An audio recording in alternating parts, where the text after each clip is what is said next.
ایک علمی مسئلہ ہے، میں اس لیے اس بھرے جلسے میں وہ بیان کر رہا ہوں کہ میں یہ چاہتا ہوں کہ اب آپ کی اپنی زبانیں بھی کھلیں، آپ لوگوں سے بات کریں، آپ علماء دین سے پوچھیں یہ چیزیں حقیقت ہیں یا نہیں، اگر ہیں تو اب تک کیوں چھپا کر رکھی گئی، کیوں ملوکیت کے اسلام ہی کا پرچار آج تک ہوتا رہا ہے۔ حضرت عمر فاروق کا ایک اجتہاد تھا، جو ملک مسلمانوں نے بزور شمشیر فتح کیے اس کی زمینیں کسی کی انفرادی ملکیت نہیں، مسلمانوں کی اجتماعی ملکیت، یہ مسلمانوں کے لیے وقف، مسلمان نہ صرف اس وقت کے مسلمان، آنے والے مسلمانوں کے لیے بھی وقف، ان کی بہبود، مجموعی بہبود کے لیے خرچ ہوگا۔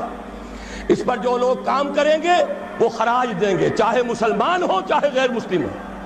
خراجی زمین قیامت تک خراجی رہے گی، چاہے بعد میں کہیں ہماری بدقسمتی سے، شامت اعمال سے کوئی غیر مسلم حکمران آ جائے، پھر اگر آزادی حاصل کی جائے، سٹیٹس نہیں بدلے گا زمینوں کا، ونس خراجی، آلویز خراجی۔ یہ ذرا سمجھ لیجیے علمی بات کیا ہے۔ قرآن حکیم میں ایک حکم ہے انفال کا، مال غنیمت کا، یہ سورہ انفال میں ہے، 10ویں پارے کی پہلی آیت ہے، اور دوسرا حکم ہے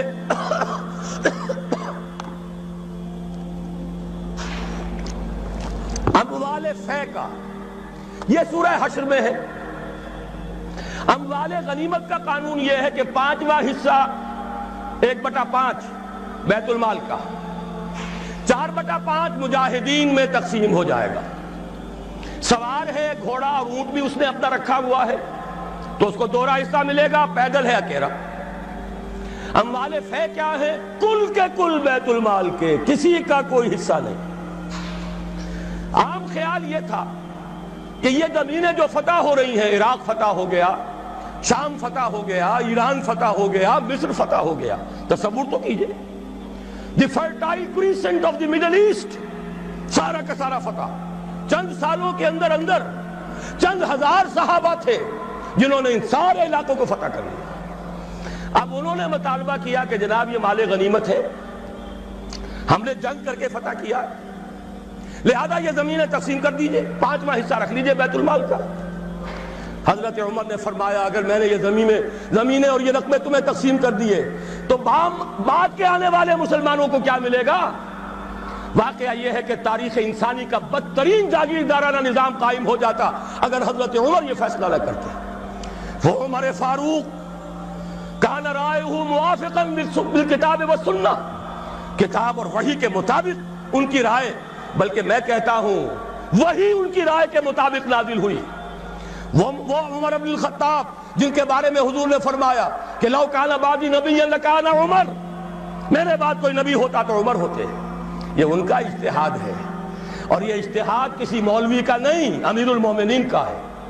جبکہ پوری ملت اسلامی ایک حکومت، ایک نظام، مذہب اور سیاست میں کوئی تفرقہ نہیں، وہی خطیب ہے مسجد نبوی کا اور وہی امیر ہے وہ حکومت کا، سربراہ ہے حکومت کا، اس کا اجماع اور خلافت راشدہ کا یہ اجماع، یہ تو گویا کہ ہمیشہ کے لیے اٹل قانون ہے۔ اس کے اوپر اس اجتہاد پر عمل کیجئے۔ زرعی زمین کی 2 قسمیں ہماری شریعت میں ہیں۔ جو مسلمان لڑے بھڑے بغیر ایمان لے آئے ان کی زمینیں ان کی ملکیت ہیں، جیسے مدینہ کے مسلمان، وہ تو لڑے نہیں، انہوں نے تو خود حضور کو لے کر اور ان کو دعوت دے کر وہ مدینہ تشریف لے کر آئے ہیں، لہذا ان کی زمینیں ان کی ملکیت نہیں، ان سے عشر لیا گیا، یہ عشری زمینیں کہلاتی ہیں۔ جو زمینیں فتح ہوئی، جو ملک، یہ عشری نہیں، خراجی ہیں، یہاں پر وہ ملکیت رہیں گی بیت المال کی، مسلمانوں کی اجتماعی ملکیت، وقف علی المسلمین۔ البتہ جو کام کرے مسلمان ہو، کاشتکار، مجوسی ہو، عیسائی ہو، وہ خراج دیں گے براہ راست بیت المال کو۔ پاکستان کا یہ سارا علاقہ مسلمانوں نے بزور شمشیر فتح کیا تھا، یہ کسی کے باپ کی جاگیر نہیں ہے۔ وہ جاگیر چاہے کبھی رنجیت سنگھ نے دی ہو، چاہے وہ انگریزوں نے دی ہو، چاہے اس سے پہلے کہ وہ سلاطین مغلیہ نے دی ہو، جن میں سے سوائے ایک اورنگزیب عالمگیر کے باقی سب کا جو رویہ تھا وہ سب کو معلوم ہے کہ کیا تھا۔ اکبر اعظم نے تو یہاں سے دین محمدی کا جنازہ نکالنے کے لیے ایڑی چوٹی کا زور لگا دیا تھا۔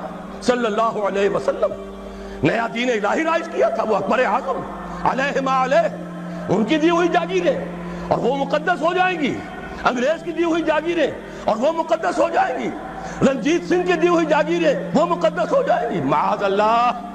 یہ تمام زمینیں بیت المال کی ہیں، وقف للمسلمین، ان سے خراج جائے گا براہ راست بیت المال میں، آدھی یا اس سے بھی زائد یا اس سے کم جو پوری پیداوار کا جائے گا وہاں، اتنا ریونیو جمع ہوگا، اتنا ریونیو جمع ہوگا کہ بہت سے لعنتی ٹیکسوں سے نجات مل جائے گی، جن میں سب سے بڑا لعنتی ٹیکس جو ہے انکم ٹیکس ہے۔ عام کاروباری آدمی یا تو ہمہ وقت کلرک رکھے، اکاؤنٹنٹ رکھے، اور پھر اسے بازار سے بھی نہیں ملتی رسید، وہ سامان لے کر آتا ہے رسید نہیں دیتے، اب وہ جاتا ہے انکم ٹیکس افسر کے سامنے بھیگی بلی بنا کھڑا ہوا ہے، جھوٹ بولے، جھوٹ حلفیہ بیان دے، رشوت دے، اکاؤنٹنٹس کو دے، انکم ٹیکس آفیسر کو دے، چھوٹ جائے گا، جان بچ جائے گی، اور اگر جھوٹ نہیں بولے گا اپنی بساط الٹ دے۔ لہذا تقریباً سب کے سب جھوٹے ہو گئے، جھوٹے حلف دیتے ہیں۔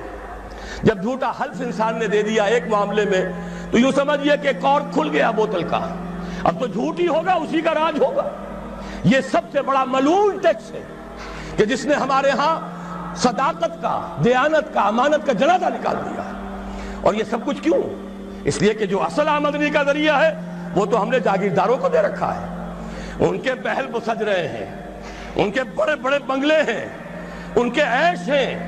ہاری کو دیکھو، یہاں کے کاشتکار کو دیکھو۔ ایک صاحب نے ایک دفعہ کہا تھا، جو پہلے لاہور میں رہتے تھے، پھر کچھ عرصے جا کر ایک دیہات میں مقیم ہوئے، کہنے لگے خدا کی قسم میں دیکھ کر حیران رہ گیا ہوں، پنجاب کا دیہاتی کاشتکار خود نہیں نہاتا، ہفتوں اپنی بھینس کو ضرور نہلاتا ہے، لیکن خود نہانے کا کوئی تصور نہیں، وہ حیوان سے بدتر ہو کر زندگی گزار رہا ہے۔ یہی حال ہاریوں کا ہے۔ یہی آپ جا کر دیکھیے، وہ بیچارے بھیڑے بکریاں پالنے والے بلوچستان کا عام بلوچ، اور عیش کن کے ہیں سرداروں کے، عیش کن کے ہیں جاگیرداروں کے، زمینداروں کے۔ یہ سارا نظام ختم کر کے اور اس اجتہاد کی اصول پر یہ ساری زمینیں خراجی ہیں۔ اسی شہر لاہور کی بات کہہ رہا ہوں، ایک بہت بڑے مفتی صاحب، ان کے صاحبزادے نے مجھے بتایا کہ میرے والد صاحب کا قول یہ ہے کہ یہاں کی ساری زمینیں خراجی ہیں، عشری نہیں ہے۔ لیکن جب انہی کے دارالعلوم میں ہمارے ایک ساتھی نے استفتاء لکھ کر بھیجا تو ان مفتی صاحب نے دستخط نہیں کیے، کسی اور چھوٹے مفتی سے، وہ جو مفتی صاحب ابھی سمجھئے کہ ابھی وہ ایکسرسائز ہی کر رہے ہیں، اپرینٹس ہیں، ان کے ہاتھ سے دستخط کروا کے بھجوا دیا، یہ تو عشری ہے۔ یہ حال ہمارے علماء کا ہو چکا ہے۔ کیوں ہو گیا ہے؟ یہ سارے ادارے کن سے چلتے ہیں؟ چندے کون دیتے ہیں؟ سرپرستی کون فرماتا ہے؟ وہ تو وہی لوگ ہیں۔ سرمایہ دار کا چندہ نہ ہو تو دارالعلوم نہیں چلے گا، سرمایہ دار کا چندہ نہ ہو تو یہ سارے جو بھی ٹھاٹھ بچھے ہوئے ہیں، جو بڑی بڑی مسندیں سجی ہوئی ہیں، جو بڑی بڑی جائیدادیں بن گئی ہیں، ریاستیں بن گئی ہیں، یہ کہاں سے آئیں گی؟ لہذا سچ بات کیسے کہی جائے؟ ان کے لیے ہیں مشکلات ہیں، لیکن اب ہمیں حقائق کو علل اعلان کہنا ہوگا۔ وہ جو اقبال نے کہا تھا، وہ شعر تو آپ کو سنایا جنرل صاحب نے، کس نہ باشد در جہاں محتاج کس، نقطہ شرع مبینی نس تو بس۔ اور میں آپ کو شعر سنا رہا ہوں جو حرف قل لفظ میں پوشیدہ تھی اب تک، اس دور میں شاید وہ حقیقت ہو نمودار۔ اور میں ابتدا میں کہہ چکا ہوں علامہ اقبال کی بات، میں ان کا ادنا طالب علم ہوں، ویسے میں انہیں کوئی معصوم نہیں سمجھتا، ان کی عملی زندگی ہمارے لیے مثالی نہیں ہے، قابل تقلید نہیں ہے، ان کا فکر ہے جو بہت بلند ہے۔ مجھے آج کے دور میں، اس پوری صدی میں، فکر کے اعتبار سے ان کے قریب بھی کوئی شخص نظر نہیں آیا آج تک۔ 60ویں برس میں ہوں اپنی عمر کے میں، اور مطالعہ کر رہا ہوں کم سے کم 40 برس سے۔ لیکن یہ کہ اپنی جگہ ہے، عظمت ایک پہلو سے بہت ہے، دوسرے پہلو سے وہ ہمارے لیے کوئی واجب التقلید نہیں۔ عملی زندگی خود وہ کہہ گئے، اقبال بڑا اپدیشک ہے، من باتوں میں موہ لیتا ہے، گفتار کا یہ غازی تو بنا، کردار کا غازی بن نہ سکا۔ کوئی بات نہیں، اللہ معاف فرمائے گا عمل کو۔ بات صحیح کہی ہے، اور وہ یہ کہی ہے کہ دور ملوکیت میں اسلام کے چہرہ انور پر جو پردے پڑ گئے تھے، آج وقت آیا ہے کہ ان پردوں کو اٹھا دیا جائے، ڈنکے کی چوٹ کہا جائے یہ زمینیں خراجی ہیں، کسی کی ملکیت نہیں ہے، کسی کے باپ کی جاگیر نہیں ہے، یہ سب مسلمانوں پر وقف ہے، ان کی بہبود کے لیے ہیں۔ ان سے خراج براہ راست جائے، نیا بندوبست اراضی کیا جائے۔ جو پہلے کام کر رہے ہیں ان کا حق فائق ہے، الفضل للمتقدم پہلے موجود ہیں جو کام کر رہے ہیں، ورکیبل یونٹ بنا دیا جائے۔ اور یہ وہ بات ہے، سن 82 میں میں نے صرف 2 مہینے کی خطا کی تھی، ضیاء الحق صاحب کی شورا میں 2 اجلاس اٹینڈ کیے تھے، اور ڈنکے کی چوٹ کہا تھا کہ خدا کے لیے ایک کمیشن بٹھائیے، جید علماء بھی ہوں اس میں۔ جب وہ دیکھیں گے کہ موقع ہے سچ بات کہنے کا تو بہت سے حضرات انشاءاللہ تعالی حق بیان کریں گے، لیکن یہ کہ ان کو موقع دیجئے، تحفظ دیجئے، اور یہ کہ بندوبست اراضی کے ماہرین کو بٹھائیے، زمین کا نیا بندوبست ہو جو اس ملک کے لیے مفید ہو، جو عوام کی بہبود میں ہو، جس سے عدل و انصاف کے تقاضے پیدا ہو، پورے ہو جائیں، اور سارا ریونیو بیت المال کو، خزانے کو، اس لیے کہ خراج کی رقم ہر مصرف میں آ سکتی ہے، دفاعی مصرف میں آ سکتی ہے، انتظامی مصرفوں میں آ سکتی ہے، جبکہ عشر اور زکوٰۃ صرف مسلمانوں کی بہبود پر خرچ ہو سکتا ہے۔ لیکن خراج کا معاملہ یہ ہے کہ بہت سی چیزیں جس کے لیے ہمیں ٹیکسیشن کا سہارا لینا پڑتا ہے، وہ سب کے سب بھی ہم اس خراج کی رقم سے پورا کر سکیں گے۔ بہرحال یہ بڑا مشکل کام ہے، اس مشکل ہی کے لیے دعوت دینے کے لیے آپ کی خدمت میں حاضری ہوئی۔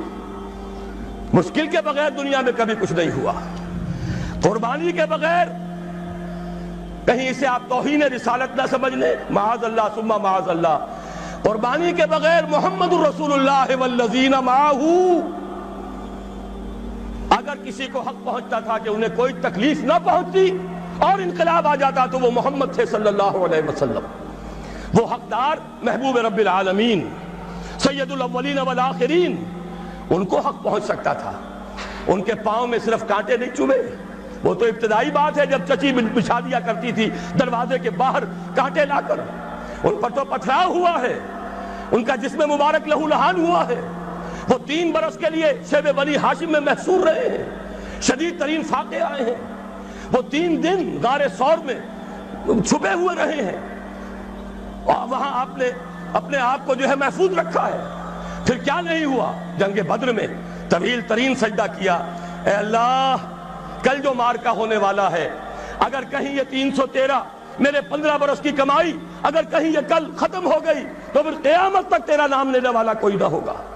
حضرت ابوبکر سے جو جھونپڑی کے بعد پہرا دے رہے تھے ننگی تلوار کے ساتھ، انہوں نے عرض کیا حسبک حسبک حضور بس کیجئے بس کیجئے۔ پھر کیا غزوہ احد میں دندان مبارک شہید نہیں ہوئے؟ کیا 70 صحابہ شہید نہیں ہوئے؟ جن میں ایک حمزہ بھی ہے رضی اللہ تعالیٰ عنہ، اسد اللہ و اسد رسول ہی تو ہے ہی، چچا بھی ہیں، خالہ زاد بھائی بھی ہیں، دودھ شریک بھائی بھی ہیں، ساتھ کے کھیلے ہوئے ہم جولی بھی ہیں۔ ان کی لاش آئی ہے، ناک کٹی ہوئی، کان کٹے ہوئے، پیٹ چاک کر کے کلیجہ چبا ہوا۔ اس کے بغیر انقلاب نہیں آیا تھا، اس کے بغیر نظام نہیں بدلتا۔ یہاں تو زرعی ٹیکس کوئی لگنے نہیں دیتا، مرکز سے ذرا سی کوئی پالیسی مجھے تو نہیں معلوم کہ کیا آئی ہوگی، مجھے کوئی توقع ہی نہیں کہ وہاں سے کوئی خیر بھی آ سکتا ہے، لیکن یہ کہ کوئی ایسی تھی کہ وہ نازک مزاج شاہاں، ان کے لیے تو وہ بھی ناقابل برداشت ہو گئی۔ وہی آئی جے آئی کی حکومت مرکز میں، وہی آئی جے آئی کی حکومت یہاں، اور اس نے اس کے خلاف قرارداد پاس کر دی، اس لیے کہ ٹیکس نہیں دے سکتا، زمیندار نہیں، بیچارہ ایک تنخواہ دار ملازم 3000 4000 روپیہ جو آج کل کچھ بھی نہیں ہے وہ تنخواہ لے رہا ہے، ایٹ سورس اس کا انکم ٹیکس کٹ جائے گا، انکم ٹیکس کٹے بغیر تنخواہ نہیں ملے گی۔ لیکن یہ کہ ان کے لیے کوئی ٹیکس نہیں، جو ٹیکس دینے کو تیار نہیں، جن پر ٹیکس نواز شریف صاحب لگا سکتے ہیں، نہ بے نظیر لگا سکی، نہ بے نظیر کا باپ لگا سکا، نہ نواز شریف صاحب کے جو سرپرست تھے وہ لگا سکے۔ ظاہر بات ہے کہ اس کے لیے تو جب تک جانی قربانی نہیں دی جائے گی، جب تک کہ ہزاروں لوگ اپنے خون کا نذرانہ دینے کو تیار نہیں ہوں گے، یہ ظلم کی رات ختم نہیں ہوگی۔